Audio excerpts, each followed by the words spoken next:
I'll tell you how my ex boy friend works. Latest take మేమిద్దరం ఒక రెస్టారెంట్కి వెళ్ళాము.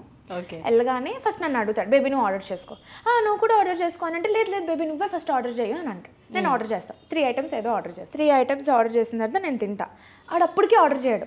నేను వెయిట్ చేస్తాను, బేబీ నువ్వు ఆర్డర్ చేయవా అని అంటే, చేస్తాను, నువ్వు తిను, ఫస్ట్ నువ్వు తిను, తర్వాత నువ్వు తిన్నాక నేను ఆర్డర్ చేస్తాను, నువ్వు తిన్నాక నాకు టేస్ట్ చెప్పు ఎలా ఉందో, అప్పుడు నేను ఆర్డర్ ఏదో ఒకటి డైవర్ట్ చేస్తాడు అనమాట. సరే అని తింటా. ఆ 3 సగం కూడా తినాను నేను. 30% తర్వాత వెయిటర్ ఒకవేళ వచ్చి అడిగాడు అనుకో, సార్ మీకు ఇదే తింటానండి, నాకు తెలిసి ఈ పిల్ల తినదని, అందుకే నేను వెయిట్ చేశాను, ఇప్పుడు ఉండిపోయింది కదా, ఇది నాకు వెళ్ళదు, నేను తినను ప్లీజ్ అని ఇలా ఇన్నోసెంట్ ఫేస్ వేసుకొని చూస్తుంది, సచ్చినట్టు తినాల్సింది నేను, ఎందుకంటే నేను వేస్ట్ చేయలేను.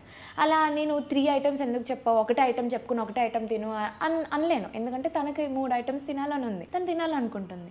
సో నేను మిగిలిన తినేదాన్ని. So he was that good. So అందుకే తింటూ నాకు అది గుర్తొచ్చింది అనమాట.